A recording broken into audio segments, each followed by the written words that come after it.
Okay, we are at 2 minutes past start time, so I think let's get stuck in with today's session. So hi everybody, thank you for joining this session today. A little bit about me for those who don't know me yet. Just before we get stuck in, my name is Bea. I am the operations manager for GAIN. I have ADHD and I was formally diagnosed last year after just 3 years, after just over 3 years on NHS waiting lists. As a result of my ADHD, I do tend to waffle just a little bit, so I make an adjustment for myself, which is scripting my training sessions. This helps me keep myself on track, not miss out any key information, and most importantly means that everybody finishes on time. There's a lot of ground to cover today and a lot of information on slides. We will be sending the slides to you all at the end of the session. We'll also be recording this presentation, but I'll be stopping the recording at the end just for any Q&A. I will take pauses at different points in this presentation for any questions about the content too. So welcome to Neurodiversity 201. This session is a builder session on Neurodiversity 101 and explores some more advanced concepts around neurodiversity and inclusion at work. In this session, we will seek to understand the social model of disability. We will learn about diagnosis and why not everybody may want a diagnosis. We will also understand the spiky profile and the spectrum. We will learn about masking and what this means. We will learn about the double empathy problem and what this means. We will seek to understand what executive functioning is, and we will also learn about rejection-sensitive dysphoria. So, getting right into it, if my slides will change, there we go. What is a spiky profile? A spiky profile is a concept that looks at different skills, and it is a good demonstration that neurodiversity is a spectrum. All people have some areas that they are more skilled at than in others. We all have areas of strength and areas where we need support. For a neurotypical person, most skills tend to be within a consistent range. A chart mapping their skills would show a more flat line, maybe with some variation creating a peak and a valley. Here that's demonstrated by this yellow line that goes up here.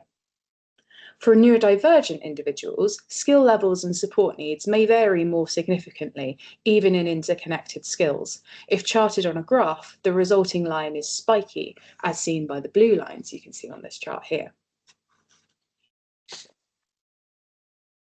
The neurodivergent spectrum is a widely known about term. You may have heard the phrase on the spectrum before, but the term is often misunderstood. Many people have assumed that the spectrum refers to a sliding scale of how neurodivergent someone is, for example, 10 being really neurodivergent and 1 being not that neurodivergent. Some have taken the spectrum to mean that everybody fits onto the spectrum somewhere and that everyone is a little bit neurodivergent, but that's not the case, and not what the spectrum is referring to either. What it does mean is that every neurodivergent person is unique in their traits, their presentations, their strengths, and their challenges. An example is 2 autistic people might have different triggers around touch. One of them might be touch sensitive, they might not like being touched by another person, or maybe they're irritated by the sensation of a certain type of fabric or a clothing label. The other autistic person might be sensory seeking. They use tools like weighted blankets or sensory touch fidget toys as a way to regulate themselves. Both are autistic and both have unique traits that are related to their autism.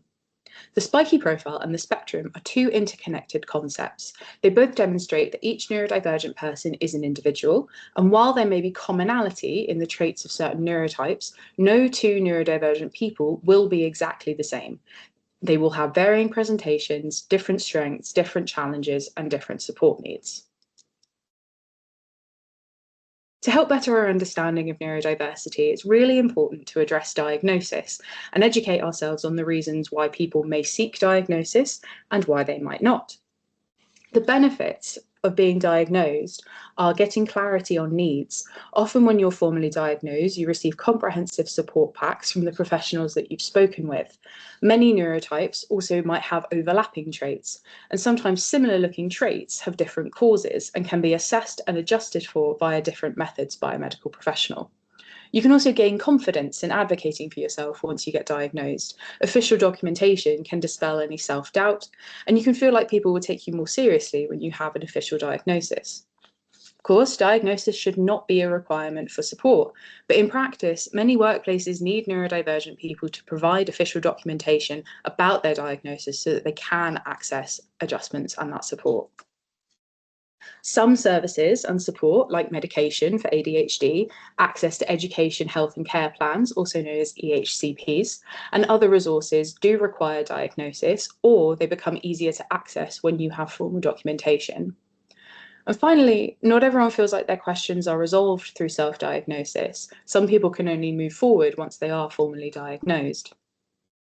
But there are also many barriers to getting diagnosed, including how long it takes to go from being referred to being assessed. Some people are usually waiting for many months, if not multiple years. The cost of private assessment and diagnosis is more often than not too high for most people, even though the private route is generally faster than the NHS route. The referral process with a GP is quite strict and arguably inaccessible for some people. You can be taken off a waiting list if you fail to respond to an email from a GP, for example. There's also issues with equality in diagnosis.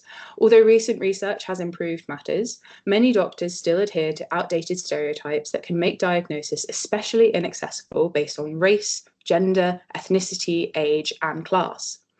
And finally, there are limited benefits for some people. Adults seeking diagnosis who are not in need of medication may find that there's little or no actual support available post-diagnosis. This limits the appeal of pushing through all the other barriers to access. Additional barriers to diagnosis are related to world events and the current political climate. This, of course, changes all the time. And the severity of concerns varies between individuals, but some examples are new guidelines issued to the NHS in 2025 mean children who seek support for gender-affirming care will be screened for autism, ADHD, and other conditions in what some fear is an attempt to exclude them from access.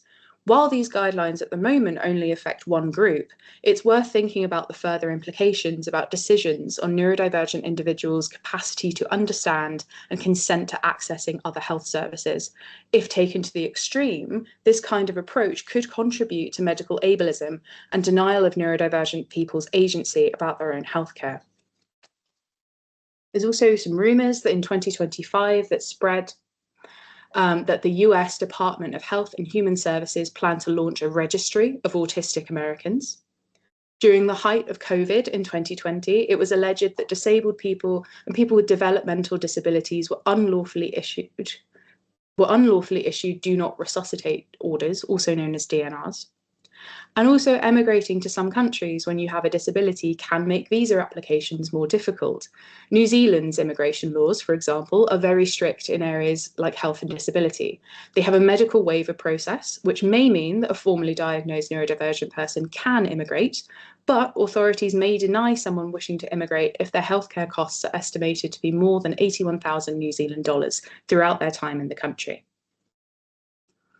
In the UK, regardless of if someone is diagnosed or not, according to our law and the Equality Act 2010, it's not necessary for an individual to have received formal medical diagnosis in order to be entitled to adjustments or to be covered under the Equality Act. The Act defines disability on impairments to day-to-day activities rather than based on specific diagnosed conditions. There are also multiple legal cases now that show that formal diagnosis of a specific condition is not a requirement for disability to be established. I'm going to pause just for any questions about the content we've covered so far. Just raise your hand using the Teams feature, but if there's no questions, that's okay. I'm going to take that as a no, and I will move on. So, what is masking? Masking is the act of suppressing core traits and behaviours in order to fit in. Sometimes it's a conscious choice to mask, and other times it can be subconscious. Arguably, everyone masks to a certain extent, but being neurodivergent sometimes means that you are othered or singled out because of your traits, and masking becomes a defensive mechanism to hide your traits and fit in better with your peers. Some examples of masking include scripting responses and filtering opinions, altering your vocal tone, volume, and mimicking others' speech patterns, over-preparing for meetings and other activities, mirroring the behaviour and the energy of other people, suppressing self-regulatory or self-soothing behaviours such as stims, and forcing eye contact and minimising or ignoring physical and emotional discomfort. You could also avoid sharing personal thoughts or opinions if you're masking. Now, masking isn't inherently a bad thing.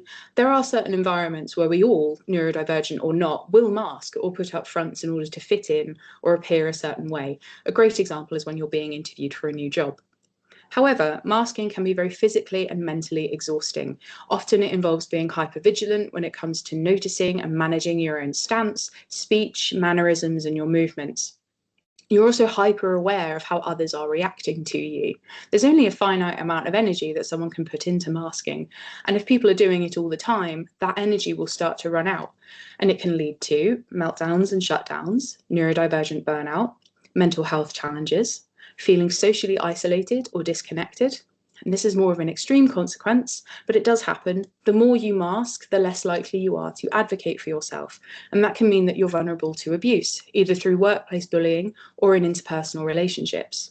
There's also a loss of a sense of self. You might have lower self-esteem if you're constantly masking. And again, if you're masking all the time and you're unable to drop that mask, you might be misdiagnosed by professionals. Other people might not believe you when you say that you think you might be or you are neurodivergent, and there may be misunderstandings about your support needs.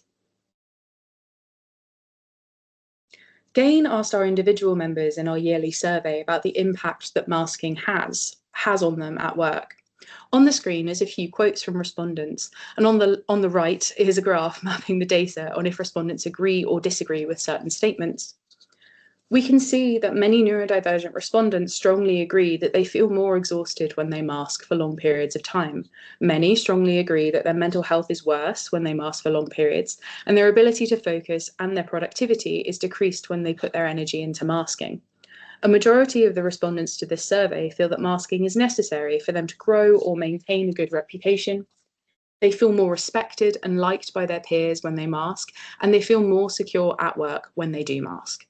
Right at the bottom of this graph, we need to note that 55% of respondents said that they either disagree or strongly disagree with the statement, "I feel it is safe for me to unmask partially at work," and 93% of respondents said that they either disagree or strongly disagree with the statement, "I feel it is safe for me to unmask fully at work." This highlights how important it is to create a culture of belonging and safety for neurodivergent colleagues in our workplaces. There are many things we can do to reduce pressure on employees to mask at work. As a company, allowing colleagues to work from home is the easiest way to achieve this because for the most part, you don't need to mask when you're in your home environment. Alternatively, if home working isn't an option, we can allow cameras to be off during Zoom calls and meetings. We can permit the use of in-office quiet spaces and focus zones. We can provide breaks in between meetings just so people can regulate and decompress. And we can also normalise solo time during lunch breaks. Leaders can create good psychological safety by leading through example. You can do this by being open about your own needs and how you will meet them. For example, saying, "I'm a little bit Zoom fatigued today, so I'm going to have my camera off for this meeting. I encourage anyone who's feeling similarly to do the same." We can also encourage the use of fidget toys or stimming behaviour during in-person meetings. And we can advocate for employees who request adjustments to working hours, working location, and for their sensory needs. As colleagues and allies, we can listen to and believe other colleagues when they disclose any neurodivergent conditions. We can avoid engaging in clique behaviour when a colleague acts differently. We'd also not make a big deal out of other people's body language and their tics. And don't judge colleagues who seek quiet solo time at work. I've mentioned stimming a couple of times in those last few slides, but what is stimming? Stimming is a repetitive, self-regulatory and self-soothing behaviour. Everyone might stim in one way or another, but some behaviours are more socially acceptable than others.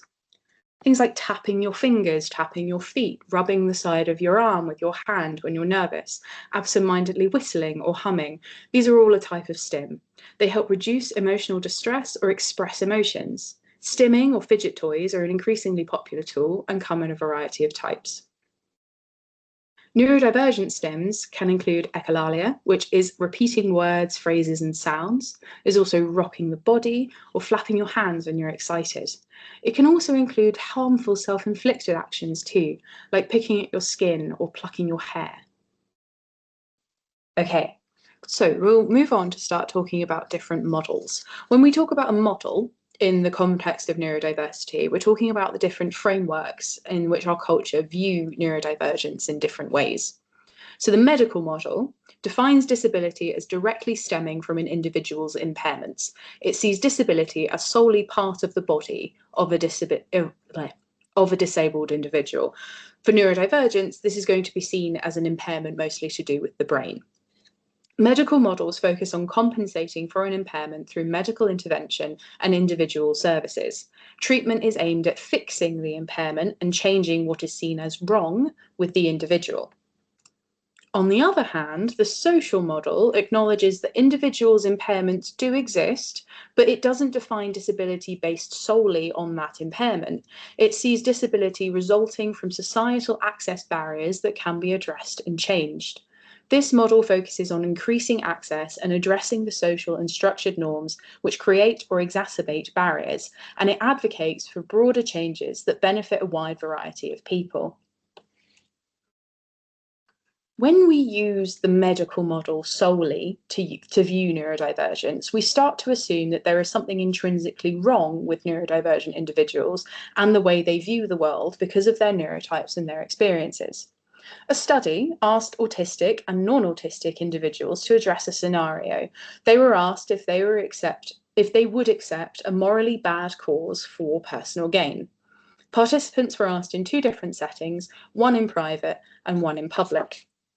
Non-autistic participants refused the bad cause in public, but were more likely to accept it in private.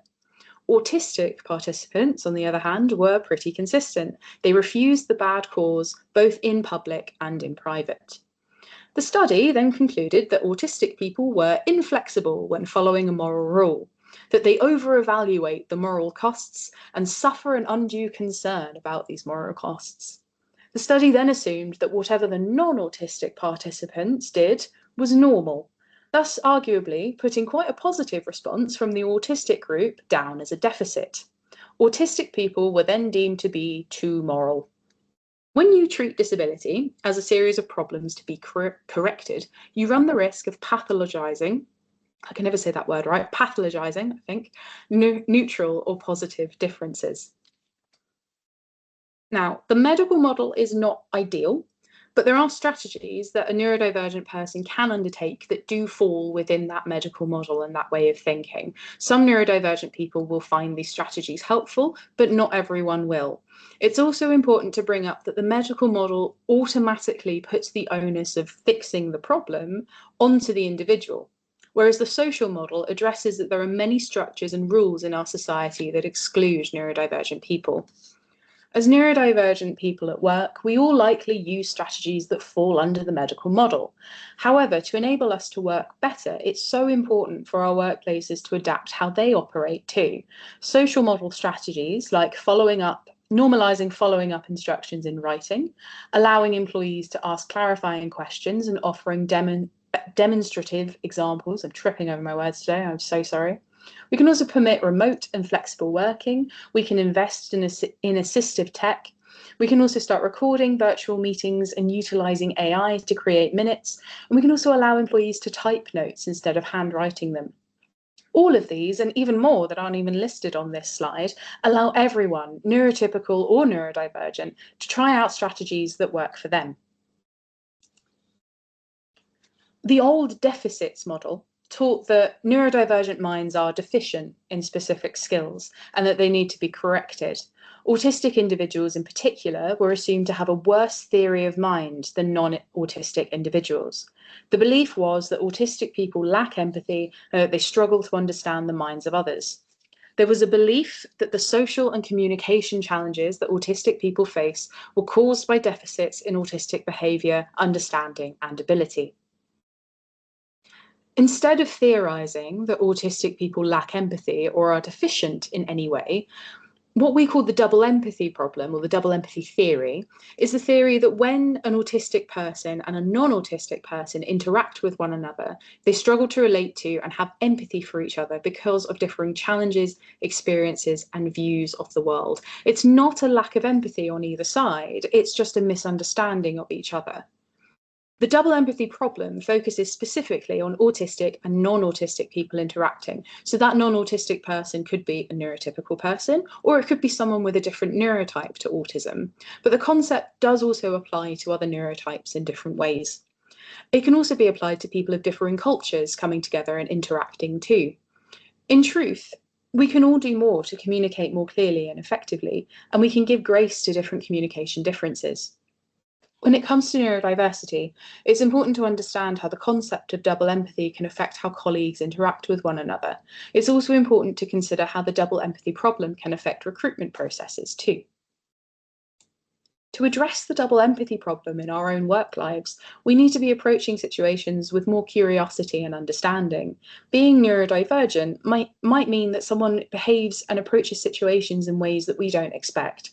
For example, those who struggle with auditory processing, that is taking in spoken information or information that you listen to, these people might find it easier to understand any spoken instruction when they're not looking at the person speaking. Another example is that a neurodivergent individual may fidget and doodle as a way to help their focus. It's easy to assume that someone not looking at you, or they're fidgeting or doodling, means that someone isn't listening to you. But for some neurodivergent people, these are strategies to help them take in information better and to help maintain their concentration. Now, if you've ever been in a Teams call with me, you'll notice that I use this fidget cube quite a lot. This is a way that I help maintain my focus on what is being said as somebody with ADHD. Another example of the double empathy problem is not understanding why someone might ask a lot of questions about a subject. For instance, why steps of a process are done in a certain way. Some neurodivergent people need extra understanding about why things are done in a certain way, because it highlights the importance of each step in a process. It can assist with memorization and their learning. If a neurodivergent person has been chastised for misunderstanding instructions in the past, they may ask more questions to better their understanding in an attempt to avoid future mistakes as well. I will pause again before we get into quite a long section on executive functioning, just for any questions. It doesn't look like there are any, and that is okay. So we'll move on now, like I said, to executive functioning. This refers to the skills and processes involved in decision-making and action. Everyone has these skills and have different strengths and weaknesses within them. Now, remember what we learned earlier about the spiky profile. It's more likely that neurodivergent people will have a greater variance in skills than neurotypical people. Different neurodivergent people will have differing executive function skills level. Like we said earlier, everyone is an individual, everyone has individual support needs and strengths. All executive functioning skills are used in completing tasks at varying stages. So individuals who have challenges in one or more of these skills can find it more difficult to work through tasks, or they may develop different strategies or approaches to task completion that leans on their strengths. First one we have is self-awareness or metacognition. This is the ability to think about how you are thinking and recognize your personal needs. Metacognition includes skills like monitoring your progress mid-task and staying on task, accurate self-assessed confidence in that task, noticing your own needs during a task, so things like hunger, needs to go to the toilet, things like that, recognizing that you're procrastinating or putting things off, and recognizing when help is needed. Some individuals with challenges in metacognition may build set points into a task where they will continuously step back and assess the situation or seek a third party for insight. For example, they might set a phone reminder hourly to check hunger, thirst, physical comfort, and stress to avoid overwhelm, or they might send regular progress updates to a colleague with a feedback request. Next, we have inhibition. Excuse me, give me one moment just to clear my throat. Okay, sorry about that. Inhibition is the skill that enables us to stop and review the situation before taking action. Inhibition is about impulse control and helps reduce the likelihood of mistakes being made. Areas that this can impact include motor control, so being able to hold back from a physical action, attention control, resisting the lure of distractions, and behaviour control, preventing outbursts or reactive actions. People with challenges in inhibition control may strategize by avoiding multitasking, reducing distractions for large tasks by taking care of smaller, easier needs first, or having a co-working buddy to work alongside and help keep them on task.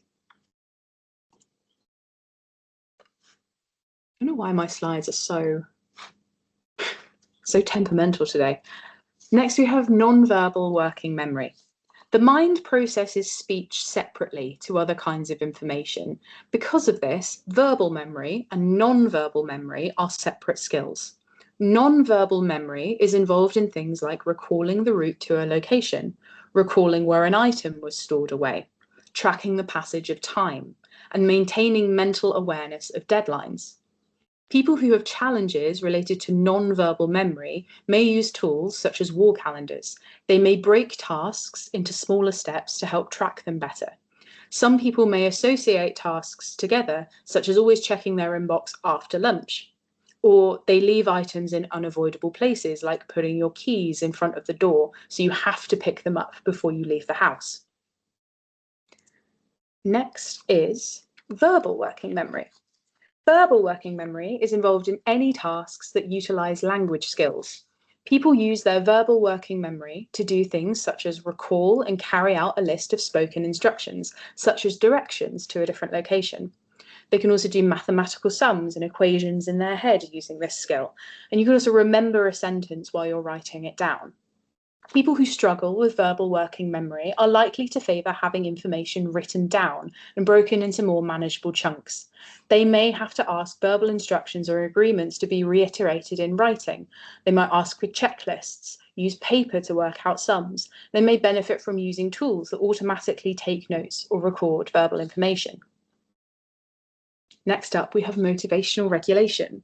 Motivational regulation is the internal source of motivation to start, continue, and complete tasks. It is used in a variety of situations, including self-directed learning and independent study, starting an activity instead of deferring it or delaying it by procrastinating, and continuing a project to full completion. An individual who struggles with motivational regulation may compensate for this by seeking external accountability, such as agreeing to send interim updates to a colleague. They may structure tasks alongside immediate rewards, such as getting a coffee after finishing a task, or do something to help them transition in and out of work mode. For example, going for a short 5-minute walk before work, even if you work from home, helps to create that psychological effect of a commute. It triggers you into work mode and then it helps you bring it out of it as well. Next is emotional regulation. Emotional regulation is the ability to recognize internal emotions, to understand their impact, and delay or mitigate reactions to those emotions. This skill comes into play in areas such as remaining calm under pressure, managing despondency or anxiety when struggling with a task, and maintaining team-orientated outlooks during group work. People who experience challenges with emotional regulation may seek out DBT therapy. I cannot remember what DBT stands for, but it is a specific type of therapy. I will refresh myself in just a moment. They may encourage the use of breaks specifically during stressful situations to avoid overwhelm, and they might engage in self-soothing behaviours, such as stimming, like we covered earlier, which helps aid in emotional regulation. And then finally, for executive function skills, we have problem solving. Problem solving skills are utilised to identify that a problem exists. It defines the scope and factors involved and reasons to solutions. Individuals that use this skill to do things like recognise and resolve issues preventing a project from progressing, noticing patterns in interpersonal conflicts and reason the right approach, and identify the assistance needed from another individual when struggling with a task. People who experience challenges with problem solving may find it beneficial to utilise guided frameworks for tackling situations. Mind maps, flowcharts, and other visual tools may be helpful to help visualise and strategise around problems.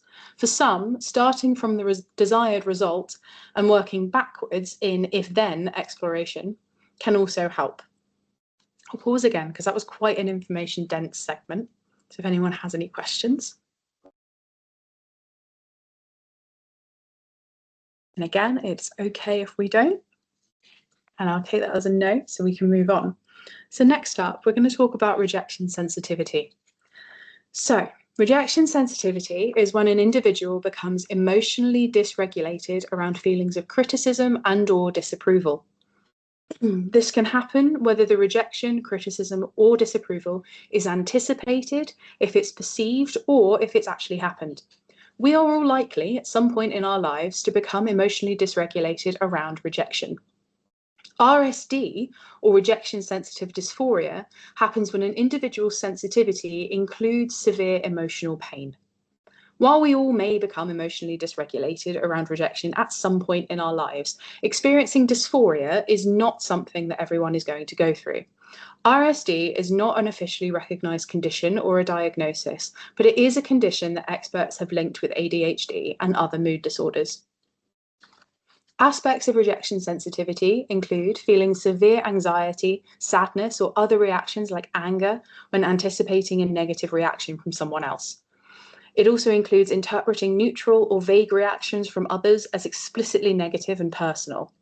There can also be overreaction to feelings of rejection. It can also include hypervigilance and perfectionism, because in theory, you can't be criticised if your work is perfect all the time. And on the other end of that scale, it can include extreme procrastination, because if you don't start something, then technically you can't fail. Rejection sensitivity and RSD can contribute to increased stress at work and even burnout. In the workplace, situations like being interrupted in a meeting and feeling as though that interruption was intentional and personal, feeling devalued if praise wasn't received in response to work that you've done, being especially sensitive to negative aspects of feedback, finding employee reviews unusually stressful or nerve-wracking, and finding progression opportunities and the potential rejection from a promotion especially challenging, and even struggling to accept praise. These are all examples of how RSD can affect someone at work. Communication is a two-way street, and two people can have equally valid but conflicting needs. The answer to helping someone with RSD at work is not to never offer any feedback and to consistently tell them that nothing's wrong and they're doing a great job. This, instead of fixing the problem, it denies them the chance to improve their work and progress if they want to. Instead, colleagues and managers can adapt feedback styles to suit different employees, and this in turn improves their communication styles with all team members. Now, RSD is quite a tricky beast because it impacts interpersonal communication in situations where every individual in the scenario might have their own individual and sometimes conflicting needs for communication approaches. Therefore, it's just not possible to advise on a completely foolproof approach to modifying communication in a one-size-fits-all way. Individuals who experience RSD can help themselves manage it in a number of ways, including pursuing medication options, things like alpha agonists. This is a type of medication that activates a specific type of chemical receptor found on brain cells in specific brain areas. When these receptors are activated, these parts of the brain then become more active. Activating those brain areas makes it easier for your brain to regulate internal communication, which in turn reduces the effect of RSD. There's also ADHD stimulant medication, which works in a similar way, but instead increases the levels of certain neurotransmitters in the brain. Neurotransmitters are these chemical messengers that your brain uses to communicate and activate or deactivate certain processes. Increasing certain types of neurotransmitters can increase activity in specific brain areas, which helps regulate internal communication, and it eases the effects of RSD too. There are also non-medication options like therapy and counselling, which focuses on processing and moving through emotional responses rather than trying to correct them. You can also take a radical acceptance approach, practicing self-compassion and self-care, and also seeking support from groups of peers who also have RSD. All of these methods can be very helpful. As colleagues, we can modify our feedback approaches in a number of ways. Like I said earlier, though, there is no foolproof one-size-fits-all approach for giving feedback in a way that is mindful of RSD. But we can consider when we are giving feedback. Generally, it's better to give feedback in a calmer setting. how we give the feedback, make sure that it's clear, specific, and direct. It also may be helpful where we can, specifically where we can, to avoid value terms. So words like good or bad, better or worse, like I've said, though sometimes that's not really possible to avoid. We can also reinforce positive aspects of someone's work, highlight what they're doing well, and be genuine in our praise. Giving examples is far more meaningful than just, oh, you're doing really well, or you're doing a great job. We can also encourage check-ins through the feedback process, allow someone the space to step back and take a moment to regulate themselves if they need it.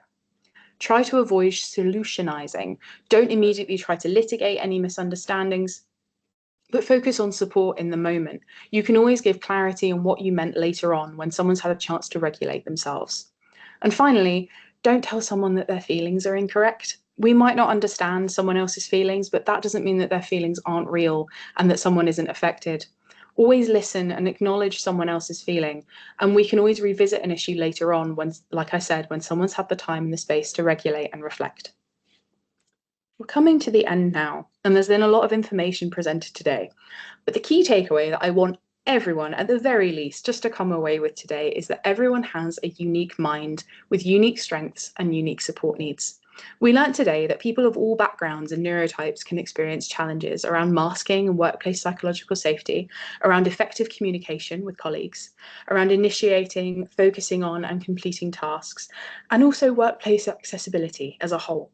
But when we approach the workplace with a compassionate, flexible, and mindful attitude, when we incorporate universal design, inclusion, and accessibility into our mindsets, we make the workplace a better place for everybody. And that brings us to the end of the session. I'm going to stop the recording in just a second and I'll open the floor to anyone who has any questions. But before I do that, there is a QR code on the screen if you would like to leave some feedback. Any and all feedback is welcome and it helps us shape our sessions. Thank you, everybody.